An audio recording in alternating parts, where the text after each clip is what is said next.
Nobody warns you that watching your ex walk into a room on the arm of a billionaire will hit differently than any breakup ever did.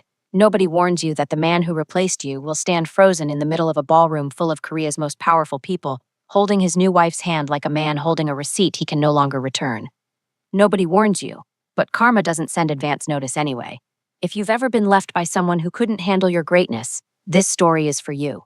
Like this video, subscribe, and buckle up. Because tonight, in the most powerful ballroom in Seoul, karma didn't just show up fashionably late.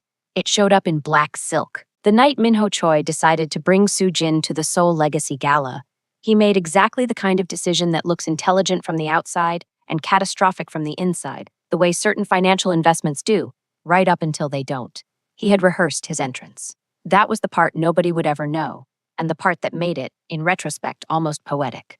He had stood in the marble bathroom of their hotel suite for 11 minutes. Soo-jin had timed it without meaning to, adjusting his collar, rehearsing the precise angle of his smile, and coaching himself through the evening like a man preparing testimony rather than attending a party. "You belong here," he had told his reflection.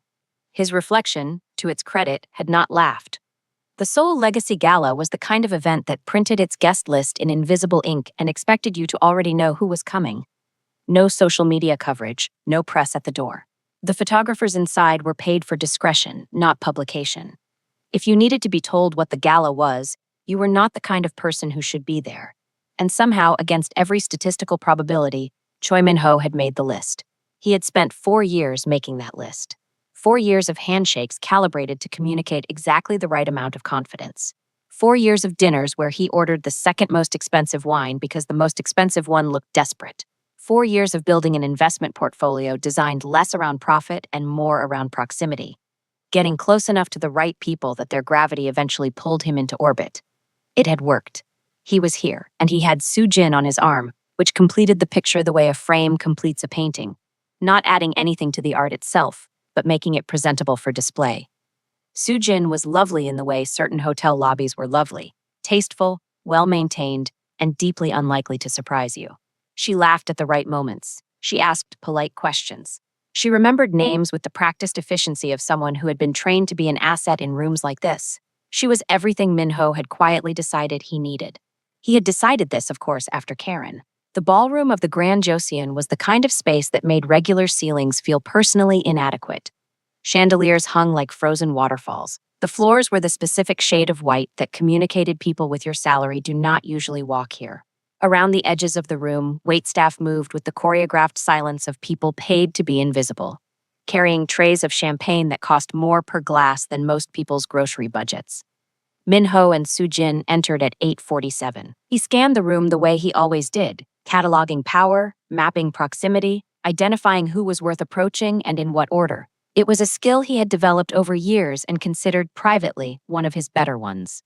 He spotted 3 government ministers, 2 tech founders whose names appeared in international headlines with uncomfortable regularity, and a former Olympic athlete turned venture capitalist who Min-ho had been trying to schedule a call with for 6 months.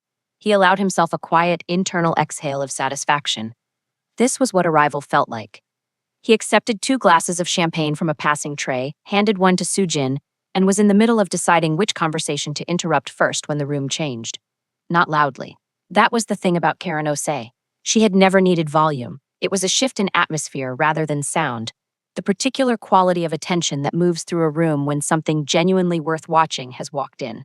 Conversations didn't stop. They just became slightly less urgent. Heads didn't snap around. They simply redirected, the way sunflowers redirect without making a fuss about it. Min-ho felt it before he saw it.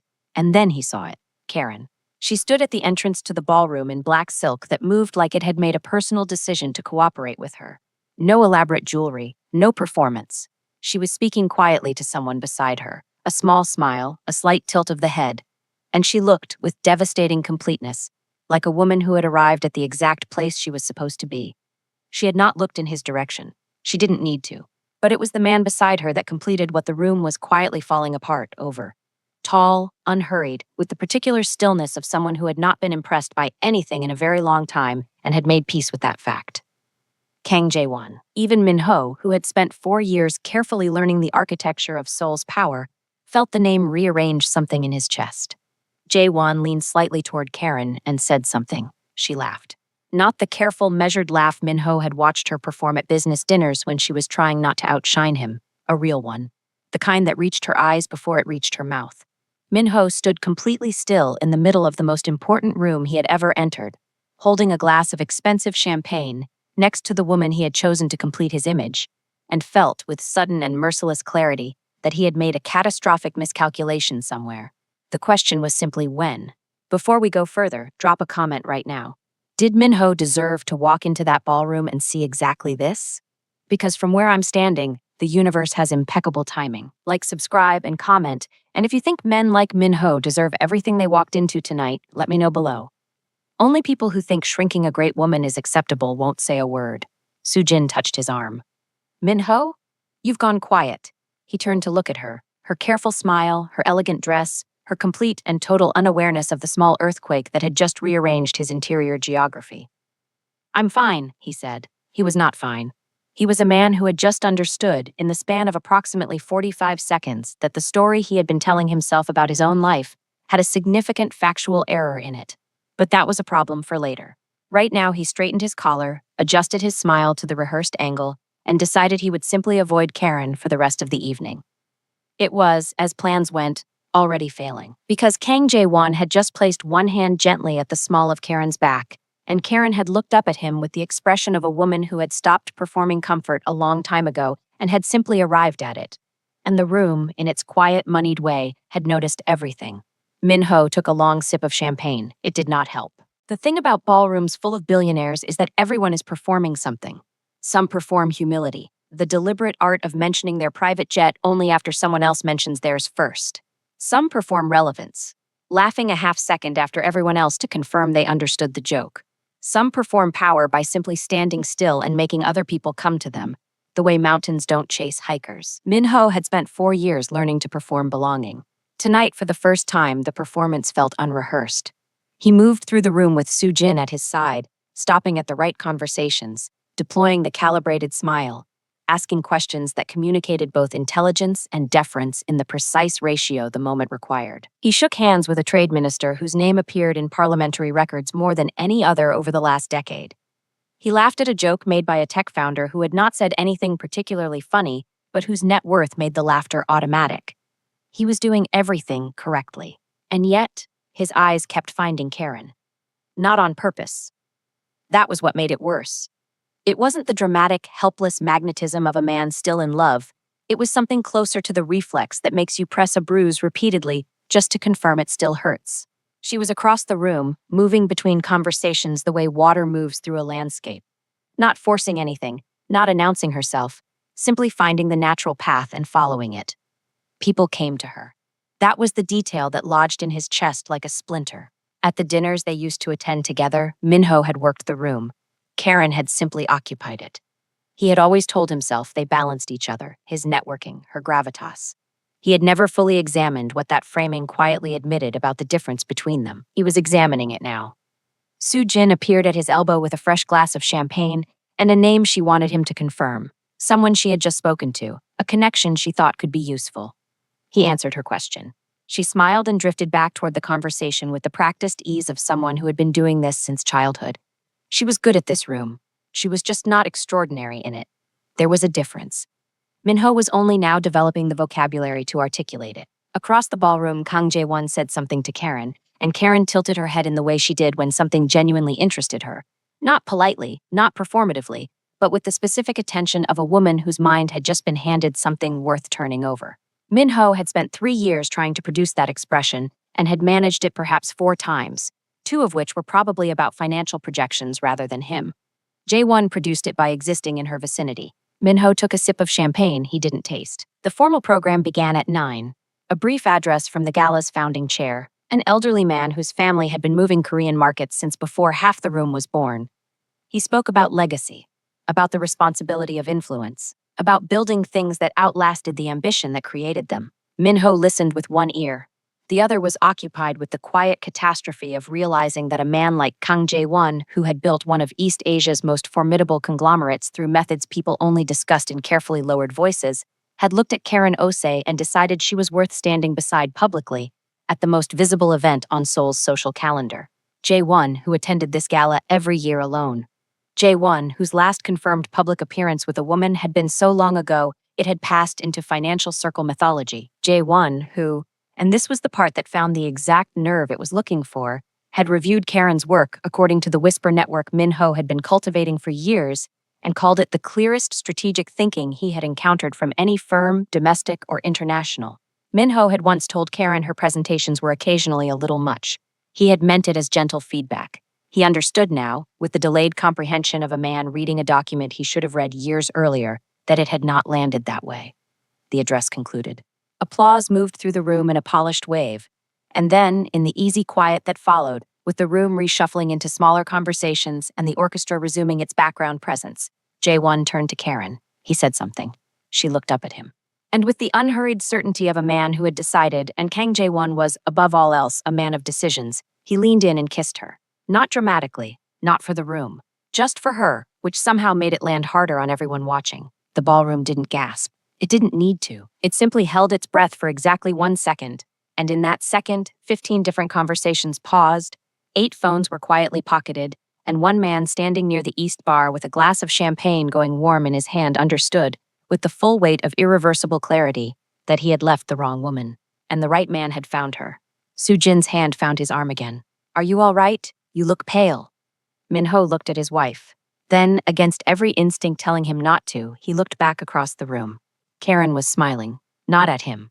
She wasn't thinking about him at all. That somehow was the worst part. There is a specific kind of pain that has no dramatic name. It doesn't arrive with thunder. It doesn't announce itself with the satisfying clarity of a slammed door or a shouted accusation. It arrives quietly, in ballrooms, in the middle of orchestral background music, wearing a tuxedo and holding champagne it can no longer taste. Min-ho knew this pain now. He had invented a name for it somewhere between his second and third glass of the evening. The particular agony of watching someone you underestimated become someone you could no longer reach.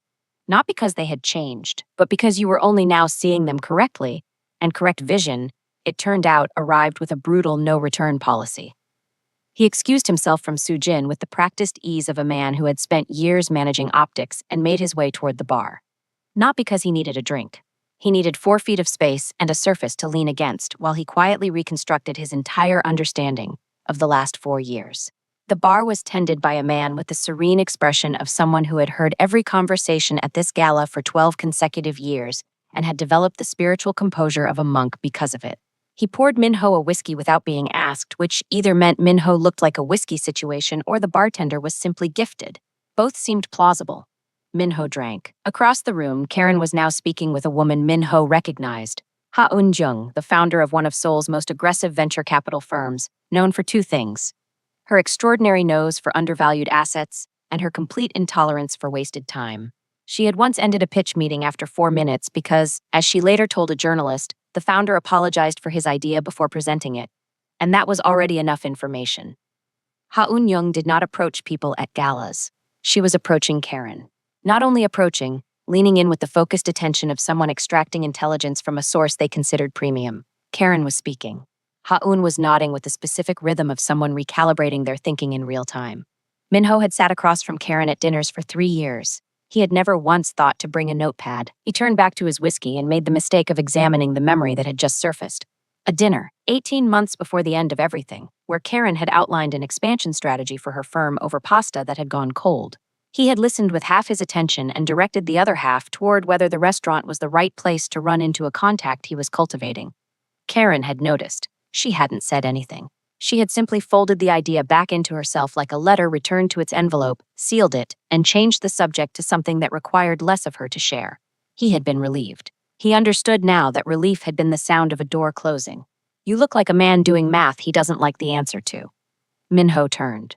The man beside him at the bar was someone he had not noticed arrive. Late 50s, silver at the temples, with the unhurried posture of someone whose schedule had not been dictated by anyone else in at least 2 decades. He was looking at Min-ho with the mild, curious expression of a man identifying a species of bird he had encountered before. "I'm fine," Min-ho said. It was becoming something of a refrain. "You've said that twice tonight," the man observed pleasantly. "To 2 different people, which means either it's true and you're boring, or it isn't true and you're interesting. I generally prefer the second category." Min-ho looked at him properly for the first time. "Park Sung-jae." retired chairman of one of Korea's oldest financial houses, and, more relevantly, the man who had introduced Kang Jae-won to his first major investor 22 years ago. His presence at this gala was unremarkable. He attended every year. His presence beside Min-ho at this particular bar at this particular moment felt, in the way that certain coincidences felt, like the universe operating without a license. "I know who you are," Min-ho said carefully. "Most people do," Park replied without any particular pride in it. "I know who you are as well. You're the man who used to bring Karen Osei to these circles before she outgrew them." The whiskey glass was very cold in Min-ho's hand. "She was my partner," he said. The word felt simultaneously accurate and completely insufficient. "She was your advantage," Park said with the gentle precision of a man correcting a calculation rather than delivering an insult. "There's a difference. Most men in your position take 15 years to understand it. You're doing it in one evening, which is either personal growth or the universe being efficient." Min-ho said nothing. Park swirled his glass. "Jae-won," he said, nodding almost imperceptibly toward the other side of the room where Jae-won and Karen stood in quiet conversation with a cluster of guests, "has not brought anyone to this event in 11 years. Not because there was no one, because his standard for who belongs beside him in a room like this is," Park paused, selected his word with care, "specific." "What changed?" Min-ho asked before he could stop himself. Park looked at him. "Karen Osei expanded into Asia," he said simply. Jae-won read her firm's regional strategy document. He told me it was the first piece of financial writing in 4 years that didn't insult his intelligence. A pause. He asked me if I knew her. Min-ho absorbed this. "What did you tell him?" Park smiled, small, precise, the smile of a man who chose his moments. "I told him she was exactly who her work suggested she was, and that whoever had been standing beside her before hadn't been paying sufficient attention." He picked up his glass, inclined his head slightly, and walked back into the room with the unhurried ease of a man who had said exactly what he came to say. Min-ho stood alone at the bar. The orchestra shifted into something slower. Across the room, Jae-won offered Karen his hand for the floor. She took it, and Min-ho watched the woman he had decided was too much dance with a man who had apparently been looking for exactly that for 4 years. He finished his whiskey. It didn't help either. Nothing, it was becoming clear, was going to help tonight. There is an unspoken rule in rooms full of powerful people. Nobody stares. Staring communicates want, and want communicates lack, and lack is the one thing nobody in a room like this can afford to advertise. So people glance. They observe in periphery. They absorb information through the elegant side-eye that the wealthy develop the way other people develop hobbies. Quietly, consistently, and with surprising dedication. Min-ho had mastered the peripheral glance years ago. Tonight it was failing him completely. He was staring. Not obviously, he retained enough composure for that, but with the focused, helpless attention of a man watching a building he used to own be renovated into something extraordinary by someone with better architectural vision. Karen and Jae-won moved across the dance floor with the particular ease of two people who did not need to perform comfort because they had somehow already arrived at it. They weren't the most technically precise dancers on the floor. They were simply the most watchable. There was a difference, and the room understood it instinctively, the way rooms understood things before individuals could articulate them. Other couples maintained the careful, correct distance of people aware of being observed. Karen and Jae-won moved like a conversation that had already decided where it was going, unhurried, interested, completely unconcerned with audience interpretation. Soo-jin appeared at Min-ho's shoulder. She had the particular radar of a woman who had learned in the years of events like this that a husband gone quiet near a bar required investigation. "Who are they?" she asked, following his gaze with the practiced neutrality of someone asking about weather. "Business," Min-ho said. Soo-jin looked at Karen for a moment with the focused assessment of a woman reading a room correctly. "She's stunning," she said. It was not said with jealousy. It was said with the frank acknowledgement of someone identifying an objective truth, the way you noted that a painting was extraordinary without pretending otherwise. Min-ho said nothing, which was, in its way, an answer. Soo-jin's expression shifted by approximately 3 degrees. Not dramatically, not accusatorially. Just enough to indicate that she had received the information and filed it somewhere she would return to later, privately, at a time of her choosing. She was, Min-ho had always known, considerably more perceptive than he sometimes remembered to account for. "I'm going to find Ha-eun-jung," she said pleasantly. "I think she mentioned something about a fund she's restructuring." She moved away with the smooth efficiency of a woman redirecting herself before a conversation became something she didn't want to have in public. Min-ho was alone again. This was becoming the theme of the evening. He turned from the dance floor and nearly walked directly into a man he had not seen approaching, which was itself remarkable, because the man was not small and the room was not particularly crowded near the bar. The ability to arrive unannounced in clear spaces was, Min-ho was beginning to understand, simply part of who Kang Jae-won was. The two men stood approximately 3 feet apart. The orchestra continued behind them. Somewhere to the left, a government minister laughed too loudly at something. The chandeliers cast everything in the specific golden light that made people look important regardless of whether they were. Min-ho had imagined this moment somewhere in the back of his mind since the second he had seen Karen walk in. He had imagined himself composed, measured, the version of himself he had rehearsed in the hotel bathroom mirror. Confident without aggression, unbothered without performance. He discovered now that the rehearsed version had not prepared for proximity. Jae-won regarded him with the expression of a man reviewing a document he already understood completely. Choi Min-ho, he said, not a question. Kang Jae-won, Min-ho replied. His voice was steady, which was its own small victory. A pause. In the pause, an entire conversation happened without words, the kind that men had in rooms like this when the subject was too specific for polite company and both parties already knew the relevant facts. Your firm's Q3 returns were respectable, Jae-won said finally, in the tone of a man offering a fact rather than a compliment. Thank you, Min-ho said, because there was nothing else to say to a statement delivered with that particular flatness. Karen's regional strategy for OSE Advisory, Jae-won continued, with the same measured calm, increased her firm's Asia-Pacific revenue by 63% in 14 months. Another pause. I'm aware, Min-ho said. He was not, in fact, fully aware. He had heard she was doing well. He had not known the specific number. The specific number landed somewhere in his chest like a politely delivered verdict. Jae-won tilted his head slightly. She told me once, he said, that she spent 3 years adjusting her pace for someone who wasn't running the same race. Min-ho held very still. She said it without bitterness, Jae-won added, and this somehow made it worse. That was what I found most remarkable, not the achievement, the absence of bitterness about what preceded it.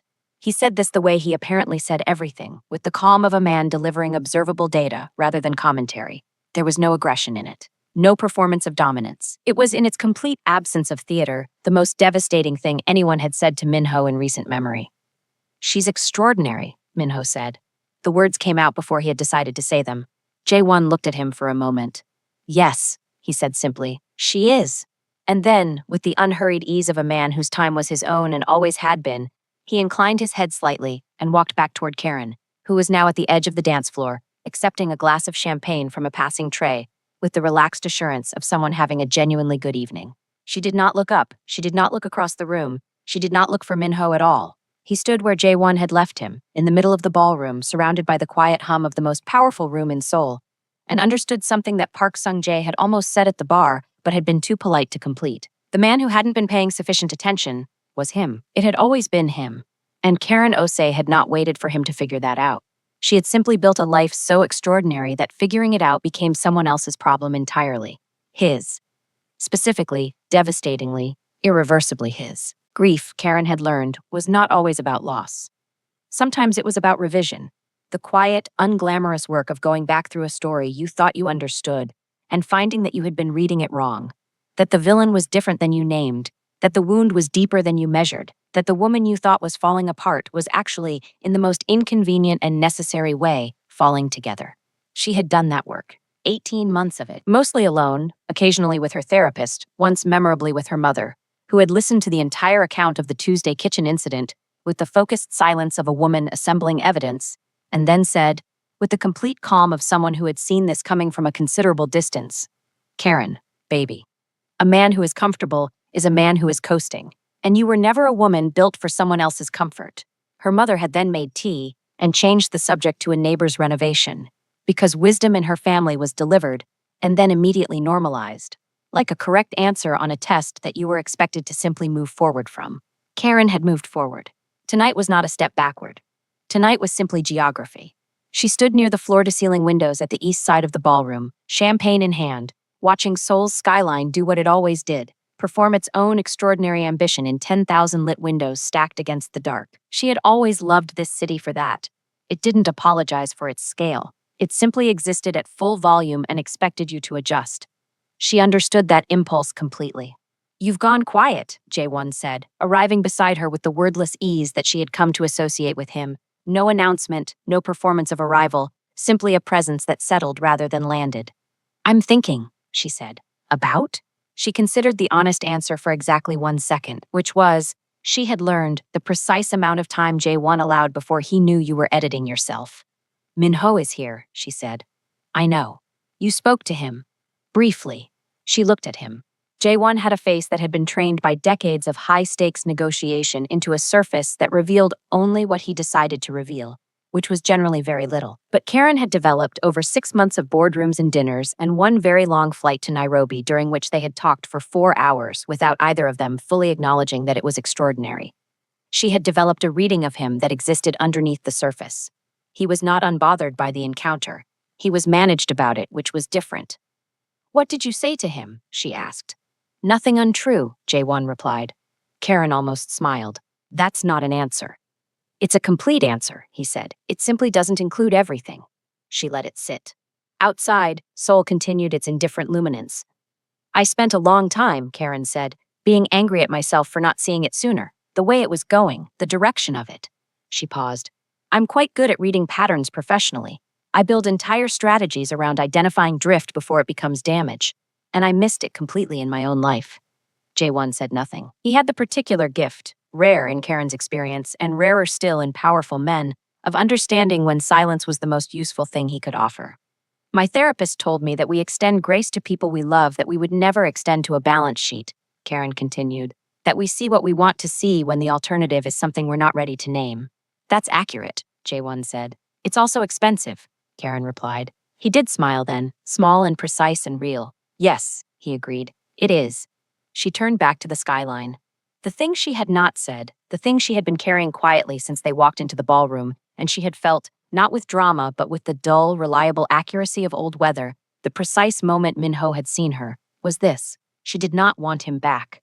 That part was clean and certain and required no examination. What she had not expected was the specific texture of seeing him frozen, of watching the man who had stood in her kitchen with relief on his face, relief, as though her leaving were a task completed rather than a person lost, stand in the middle of the most important room in Seoul, with the expression of a man understanding something far too late. She had not wanted to feel anything about that. She felt something about that. Not love, not longing, not even the satisfaction she might have predicted. Something quieter and more complicated. The feeling of a chapter that had been left unresolved finally receiving its punctuation. Not a happy sentence, not a sad one, just a complete one. "He told me she was too much," Karen said quietly, almost to the window. "Who did?" "Minho. Not in those words, but that was the meaning." She paused. "His mother, his choices, the space he kept trying to reshape me into." She exhaled. "I kept trying to be less, and the whole time I was doing it, I kept thinking, if I adjust just a little more, if I soften just one more edge, he'll see me the way he did at the beginning." And? "And the beginning was the problem," she said. "He loved who he thought I might become, someone more manageable. He just hadn't told me yet." J1 was quiet for a moment. Then, "When I read your regional strategy document, the Asia-Pacific one," she turned slightly. "I read it 3 times," he said. "Not because it was complicated, because it was so clear that I kept looking for the part where the thinking would soften, where the conclusion would hedge." A pause. "It never did." Karen looked at him. "That's when I asked Park to find out who you were," J1 said. "Not the firm. You." The chandelier light caught the edge of his expression. "I was not looking for someone manageable," he said simply. "I was looking for someone I couldn't predict." Karen held that for a moment. Outside, Seoul burned bright and unapologetic. Inside, a woman who had spent 3 years making herself smaller stood at her full height in black silk and understood, with the quiet completeness of a door swinging open rather than shut, that she had not been too much. She had simply been in the wrong room. She was in the right one now. Soo-jin Choi was not a foolish woman. This was the detail that people consistently underestimated about her, and she had learned, over years of being underestimated in rooms like this one, to treat the assumption as a tactical advantage rather than an insult. Let them think the polished smile was the whole picture. Let them read the careful laugh and the elegant dress and conclude that the woman wearing them was simply decorative. Decorative women did not notice everything. Soo-jin noticed everything. She had noticed Minho the moment they entered the ballroom, not the performance of him, which was flawless as always, but the quality of his attention. the way it kept finding a fixed point across the room with the helpless regularity of a compass finding north. She had followed that attention to its source within 4 minutes of arriving, and had spent the subsequent hour conducting her own quiet investigation with the methodical patience of a woman who had grown up watching powerful men be careless with the truth. Karen Osei. Sujin had naturally done her research. Not tonight, she had done it 3 months ago, when Minho's sleep had started carrying a particular quality of restlessness that she recognized not as guilt, but as unfinished business, which was somehow worse. Guilt could be addressed. Unfinished business simply lived in a person and rearranged the furniture without asking. She knew about the firm, the expansion, the Asia-Pacific strategy that was apparently being discussed in Seoul's financial circles with the reverence people usually reserved for scripture or very good whiskey. She knew about the offices in Lagos and Accra and Nairobi, the speaking engagements, the partnership with Kang Holdings that had sent a quiet ripple through every serious financial conversation in the city for the past 4 months. She knew, in the way that women who paid attention always knew, that Karen Osei was not a chapter Minho had closed. She was a chapter he had abandoned mid-sentence and then tried to forget he'd been writing. "You've been watching her all evening," Sujin said. She had found Minho near the east corridor, slightly removed from the main floor, with the specific positioning of a man trying to appear casual while conducting surveillance. She said it pleasantly, without drama, the way she said most things that mattered, wrapped in a tone that gave him room to respond honestly if he chose to. Minho turned. "Sujin, I'm not angry," she said, which was true. Anger required surprise, and Sujin had not been surprised by anything about this evening since approximately the first 7 minutes of it. "I'm observant. There's a difference." He looked at her with the expression of a man who had been caught not in a lie but in a truth he hadn't decided how to present yet. "She was important to me," he said carefully. "She was formative to you," Sujin corrected gently. "Important suggests equal weight. Formative suggests she shaped something in you that you've been carrying since." She paused. "That's a more honest word." Minho was quiet. Around them, the gala continued its elegant rotation. Glasses lifted, conversations pivoted, alliances were built and tested in the space of 4-minute exchanges. The machinery of influence operated with the smooth indifference of a river that didn't particularly care what fell into it. "I made a mistake," Minho said. It came out stripped of the careful packaging he usually applied to difficult admissions. Just the sentence, plain and undecorated, hanging between them in the corridor light. Sujin looked at him for a long moment. She thought about the version of this marriage she had entered, deliberately, with clear eyes, knowing it was a partnership built more on compatibility and shared ambition than on the specific electricity that made people reckless. She had told herself that was mature, sustainable, that the lightning bolt kind of love was for people who hadn't yet learned that sustainability was the more valuable currency. She still believed that, mostly. But sustainability required honesty as its foundation, and honesty required both people to be present in the same story. The mistake, she said carefully, was not leaving her. People leave relationships. That's human. She tilted her head slightly. The mistake was deciding she was a problem to be managed rather than a person to be chosen. And then choosing someone. She paused, selected her next word with the precision she applied to everything. Easier. The word landed without cruelty. It landed as taxonomy. Minho absorbed it with the stillness of a man receiving a diagnosis he had suspected and hoped was wrong. "I chose you," he said, "because—" "You chose me," Sujin said, not unkindly, "because I fit the image you were building. And I accepted that because I thought the image would eventually become something realer." She looked toward the ballroom. "I'm not sure it has." The orchestra drifted through the corridor in fragments. Something slow, something that required two people to move in the same direction. "What are you saying?" Minho asked. "I'm saying," Sujin replied, with the measured calm of a woman who had been thinking about this for considerably longer than tonight, "that we have a conversation to have. Not here. Not in the middle of a gala where everyone is watching everything." She straightened slightly. "But soon."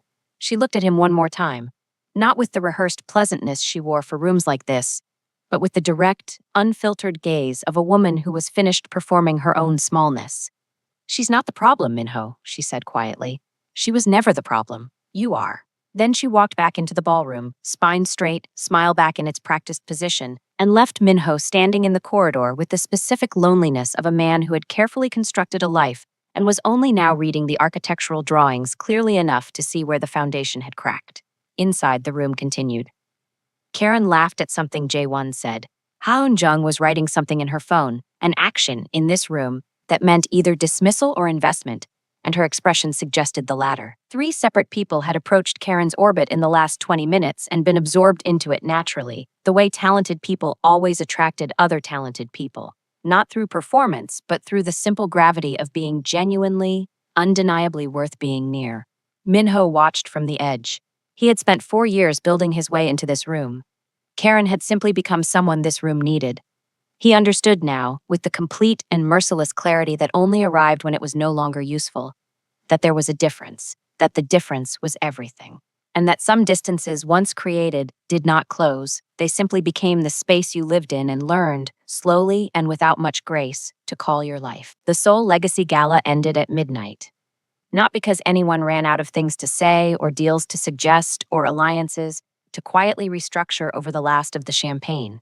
It ended at midnight because the founding chair believed that events, like arguments and soufflés, should conclude before they collapsed under their own weight. Midnight was the rule. Midnight was the rule even for billionaires, which was perhaps the only democratic principle the evening observed. The room began its elegant dispersal. Coats appeared. Cars were summoned through discreet phone calls. Goodbyes were delivered with the specific warmth of people who understood that the conversations that mattered tonight would continue in boardrooms and private dining rooms over the next several weeks, that the real business of an evening like this was never the evening itself, but everything the evening made possible afterward. Minho stood near the entrance and watched it all dissolve. Soo-jin was beside him, present, composed, performing the exit with the same polished competence she had performed the entrance. Nobody watching them would have detected anything. They were to all external observation exactly what they were supposed to be.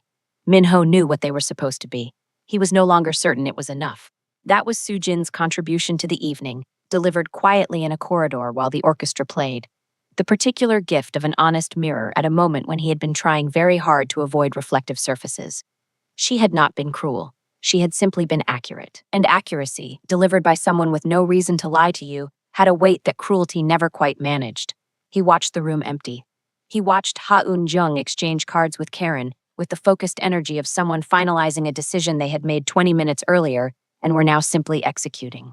He watched 3 other guests approach Karen in the final 30 minutes of the evening: a trade attaché, a logistics founder, and a woman whose family name appeared on 2 of Seoul's most recognizable buildings, and he watched Karen move through each conversation with the ease of someone who had prepared for none of them because she didn't need to prepare. She was simply ready. She had always been ready. That was the thing he had mistaken for too much. The readiness, the presence, the refusal to arrive at anything less than her full self. He had experienced it as pressure, as a constant, quiet indictment of his own unreadiness. And he had diagnosed the problem as her rather than himself, because himself was harder to fix and her was easier to ask to adjust. She had adjusted. For 3 years she had adjusted. And the moment she stopped, she had become this. The woman across the room who made Ha-eun-jung take notes and Kang Jae-won bring her to the one event he attended alone every year for a decade, and Park Sung-jae mention her name with the quiet reverence of someone identifying an asset that the market had briefly and inexplicably mispriced. Minho had been the market. He had mispriced her. And someone with better judgment had simply paid what she was worth. Karen knew he was watching. She had known all evening, with the peripheral accuracy that women developed after years of being observed in rooms where observation was currency. She had not looked directly at him, not because she was avoiding it, but because he simply wasn't where her attention needed to be. Her attention was here, on Jae-won beside her, whose hand had found the small of her back again in the easy, unannounced way that she had stopped analyzing and started simply receiving. On Ha-eun-jung's business card, which she slid into her clutch with the quiet certainty of a woman who knew that call would happen and would matter. On Seoul's midnight skyline through the ballroom glass, still lit, still indifferent, still entirely itself at the end of a long and consequential night. "Ready?" Jae-won asked. She looked at him. 6 months ago, she had sat across a boardroom table from this man and answered a question about risk modeling with the directness that 3 years of shrinking herself had not managed to kill. 6 months ago, he had smiled, the unprecedented smile, the one people apparently discussed. And she had thought, with the careful skepticism of a woman who had recently learned what it cost to trust a man's attention, don't mistake interest for intention. She had watched over 6 months as he consistently made them the same thing. He had not asked her to be less. He had not redirected her opinions or managed her visibility or looked relieved when someone else took the conversational lead. He had asked her harder questions than anyone else in the room. He had pushed back on her thinking with the focused engagement of someone who considered her capable of defending it. He had brought her to this gala, this specific, impossible room, and stood beside her without flinching, not to make a statement, because she belonged there, and he knew it. "Ready," she said. They moved toward the exit together, unhurried, unperforming, occupying the room the way they had occupied it all evening, which was to say completely and without apology. Near the entrance, the distance between their path and Minho's position closed to approximately 10 feet. Karen felt it, not with dread, not with the old ache she had expected and half braced for, but with the clean, uncomplicated awareness of someone passing a place they used to live and simply noting that they no longer did. She looked up. Their eyes met. 3 years. A kitchen on a Tuesday. A home she had paid 60% of. A version of herself she had been slowly dismantling to make room for his comfort. 18 months of jollof rice and reconstruction and one irresponsible expansion into Asia that had apparently changed everything. She held his gaze for exactly 1 second, not with anger, not with triumph, with the quiet, complete grace of a woman who had done the work, paid the cost, and arrived, fully, finally, irreversibly, at herself. Then she looked away. Forward. At the door J1 was holding open. At the city beyond it, still burning with its 10,000 unapologetic lights. At everything ahead of her that had nothing to do with what she was leaving behind. She walked through. Minho watched her go. Soo Jin's hand found his arm, not with warmth, not yet, but with the particular steadiness of a woman who had decided that whatever came next would be navigated honestly, even if honestly was harder than the alternative. He let her take it. The ballroom emptied around them until only the staff remained, moving through the space with quiet efficiency, resetting the room for a morning that would arrive indifferent to everything the evening had contained. Minho stood in the middle of it, a man with a successful portfolio and a name on the guest list of the most important event in Seoul, and a wife beside him who deserved better than a foundation built on someone else's ghost. A man who had stood in the right room too late. A man who had let go of extraordinary and spent years learning the specific weight of that decision. Outside, a car moved through Seoul's midnight streets. Quiet, unhurried, carrying 2 people toward something that had not been planned or performed, but had arrived anyway, the way the right things always eventually did, for the people who had done the work to deserve them. Karen Osei looked out the window at the city. She had built a firm from a shared office and a stubborn belief. She had survived a Tuesday and 18 months and every small, incremental act of erasure that had preceded it. She had expanded into Asia and written a strategy document that a man like Kang Jae-won had read 3 times looking for where the thinking would soften. And it never had. Because she never had. Not really. Not where it counted. She had simply, temporarily, let someone convince her that her edges were a problem rather than a gift. And she had spent 18 months sharpening them back to where they belonged. They were there now. Every one of them. Jae-won's hand found hers in the dark of the car. No announcement, no ceremony, just the quiet certainty of a man who had decided and did not require an audience for his decisions. She let him hold it. Outside, Seoul burned on. And Karen Osei, too much for the wrong man, exactly enough for the right one, rode through the heart of it, whole and unhurried and completely, finally, magnificently herself. She didn't look back. She didn't need to. Drop a comment. Have you ever been told you were too much by someone who simply wasn't enough? Because Karen's story is for every woman who rebuilt herself after someone tried to make her smaller. Like this video, subscribe, and share it with someone who needs to hear it today. Only people who think shrinking a great woman is acceptable won't hit that subscribe button, and we already know they're wrong.